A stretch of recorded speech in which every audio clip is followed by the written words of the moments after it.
अंतर्राष्ट्रीय पर्यावरण वैज्ञानिक डॉक्टर अफरोज अहमद ने श्री राम मंदिर निर्माण में निधि अर्पण की।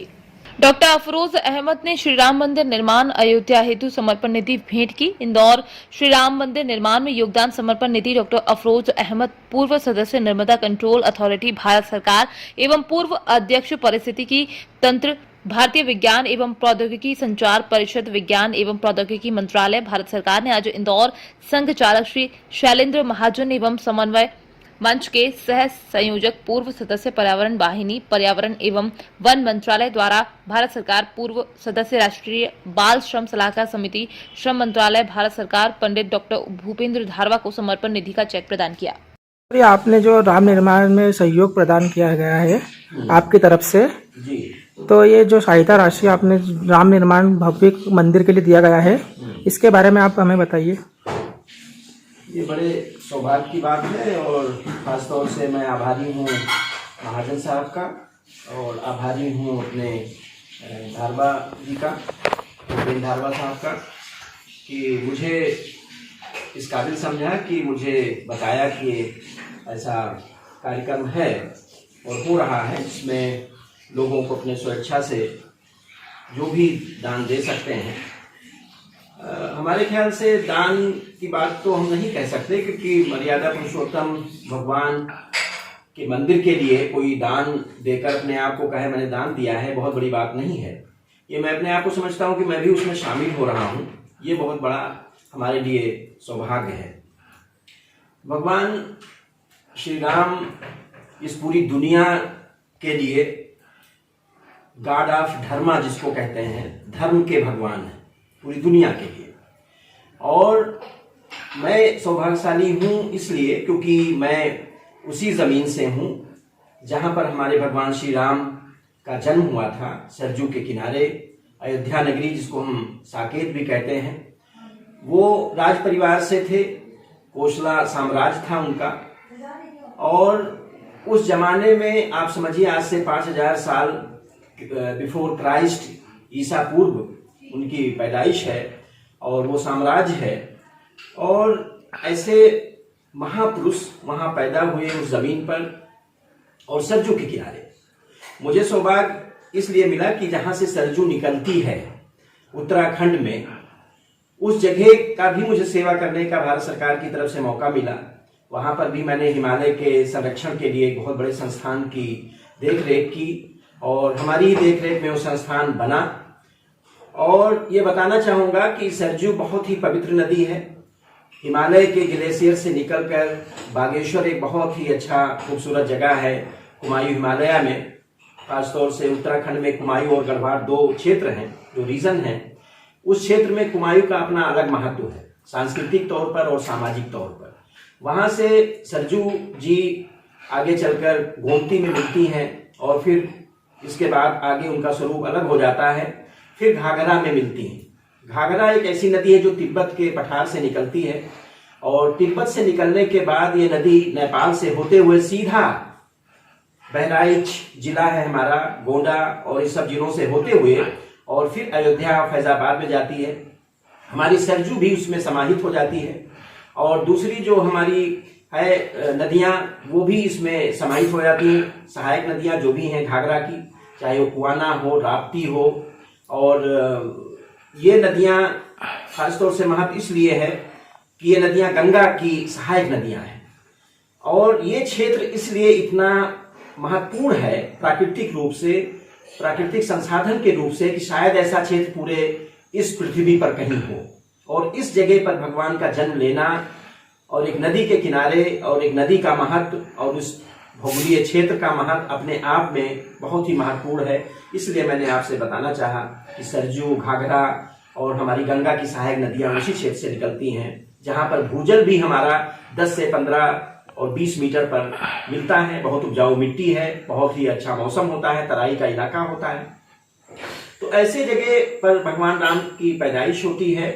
भगवान राम एक ऐसी पर्सनालिटी थे, एक ऐसा व्यक्तित्व था कि आज उनके आचरण और उनके जो मिशन और उनका जो भी कैरेक्टर था, उसको आज हर इंसान को अपने अंदर लाने की जरूरत है।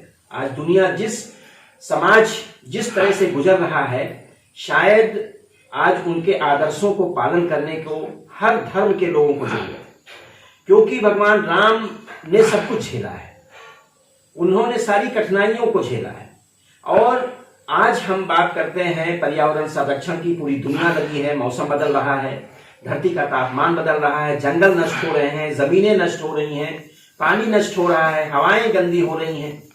ऐसे मौसम में मैं आपसे बताना चाहूंगा भगवान राम के बारे में आज जरूरत है बताने की। जब भगवान राम यमुना नदी को क्रॉस करके, पार करके आगे की तरफ चित्रकूट आ रहे थे, और उस समय भगवान राम के साथ सीता माता और उनके भाई लक्ष्मण जी थे। उन्होंने एक बहुत बड़ा पेड़ देखा जो कि एक बहुत बड़े बरगद का पेड़ था। उन्होंने अपने शीश को झुका दिया और वहां प्रार्थना किया कि आज मैं आपके सामने शीश झुका रहा हूं एक वृक्ष के सामने, और मेरा आगे का सफर बहुत कामयाब हो, आपका आशीर्वाद मुझे मिले। जब वो चित्रकूट में आए और नए घर में अपने जाने लगे, तब भी उन्होंने याद किया, जंगलों को याद किया, जंगल के जितने भी देवी देवता हैं सबको याद किया।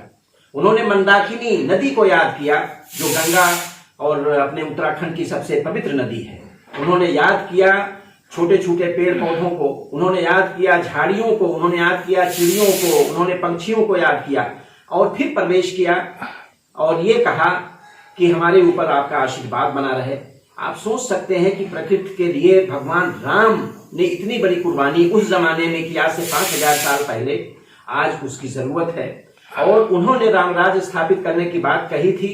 रामराज का अर्थ ही है कि वो समाज जिसमें सत्य और अहिंसा शामिल हो, वो समाज जिसकी बुनियाद सच्चाई पर हो, वो समाज जिसमें कैरेक्टर या चरित्र का महत्व हो, वो समाज जो गरीबी और अमीरी का ध्यान रखता हो।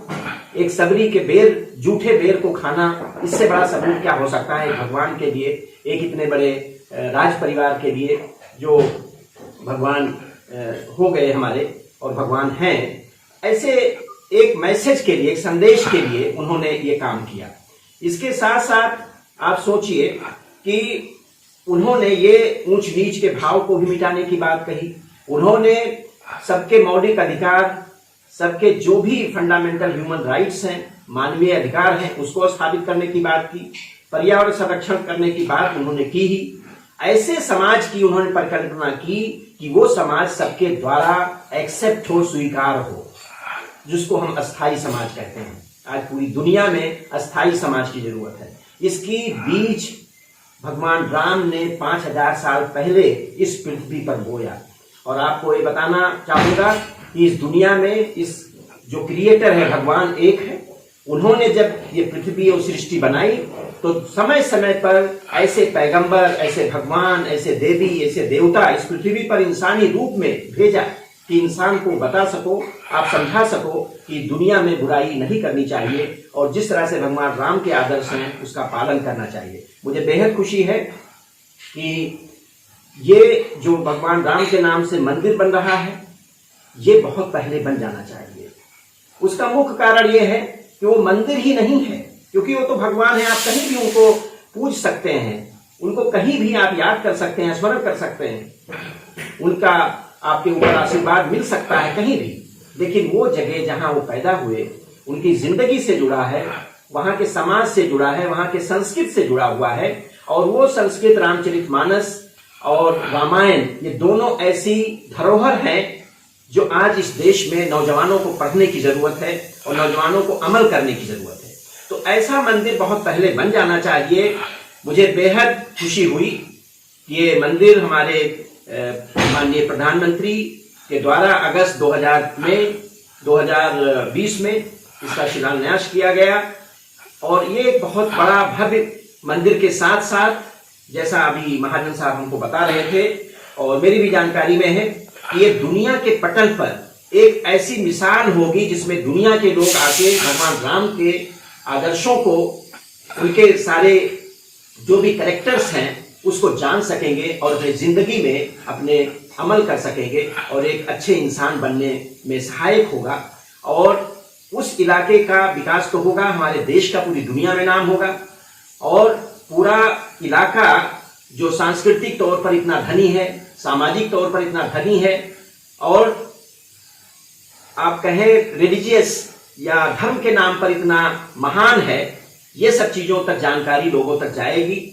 और जब इतना बड़ा क्रिएशन होगा, इतना बड़ा चीज वहां बन जाएगा, पूरी दुनिया के लोग आएंगे, वहां के सामाजिक आर्थिक स्थिति में सुधार होगा, सरजू नदी का भी विकास होगा। सरजू नदी, घाघरा नदी जो सरजू के नाम से है, घाघरा कहा जाता है, उसका भी विकास होगा और वो विश्व के पटल पर पहुंचेगा। भगवान राम के चरित्र और जो रामलीला जो हम देखते थे पुराने जमाने में, आज मॉडर्न जमाने में बच्चे किस तरह से दूसरे अनुभव करते हैं, आज रामलीला की भी जरूरत है। हम लोग पूरा 10 दिन रामलीला देखने जाते थे, सारी चीजें हमको याद होती थी, उसके चरित्र, उसके हर कैरेक्टर को, भगवान राम के हर कैरेक्टर को हर इंसान, हर बच्चा अपने अंदर समाहित करने की कोशिश कर रहा था कि हम एक अच्छे चरित्रवान इंसान बन सकें, अच्छे चरित्रवान व्यक्ति बन सकें, सत्य पर और अहिंसा पर और धर्म पर हम चल सकें। क्योंकि कोई भी व्यक्ति अगर धर्म पर चलता है, किसी समाज का हो, वो एक बहुत अच्छा इंसान होगा।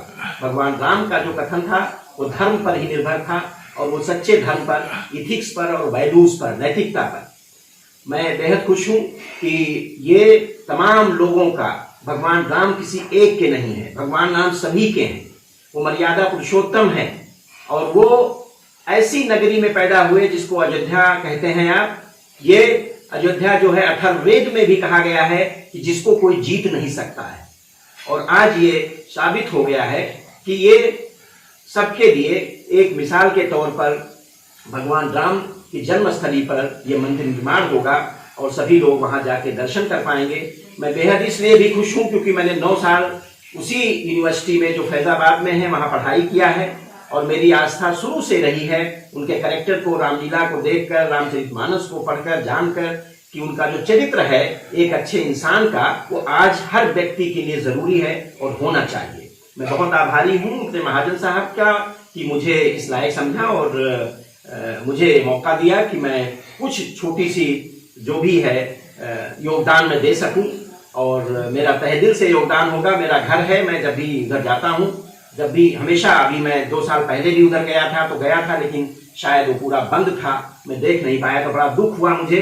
मैं क्योंकि समाज शास्त्र और पर्यावरण से जुड़ा हुआ व्यक्ति हूँ, तो मुझे ऐसा लगा कि लोगों से बात करके कि साहब हमारे घर में ताले पड़े हैं, कोई आ नहीं रहा है, कोई मेहमान नहीं आ रहे हैं, कोई विकास नहीं हो रहा है, लेकिन अब इन सब विकास की धाराएं खुल जाएंगी, पूरा अयोध्या एक त्रेता युग में फिर से पहुंच जाएगा, ये मुझे पूरी उम्मीद है। इसी उम्मीद के साथ मैं ये कहना चाहूँगा, बधाई देना चाहता हूँ सभी लोगों को जो इससे जुड़े हुए हैं, खासतौर से महाजन साहब और धारवा साहब, जिन्होंने मुझे मौका दिया कि ये एक समय में एक उदाहरण होगा हमारे इस देश के लिए कि जो कोई भी पर्यटक पूरी दुनिया से आएगा तो अयोध्या जरूर जाएगा और देखेगा भगवान राम के उस आदर्श को, उस चरित्र को, जिससे कि उसको सबक मिलेगी और अपनी जिंदगी में उसको ढाल सकेगा, अच्छा इंसान बन सकेगा और रामराज की स्थापना हो सकेगी आने वाले समय में, और धर्म का असली पालन होगा। मैं बहुत आभारी हूँ आपका कि मुझे मौका दिया। ठीक है बेटा।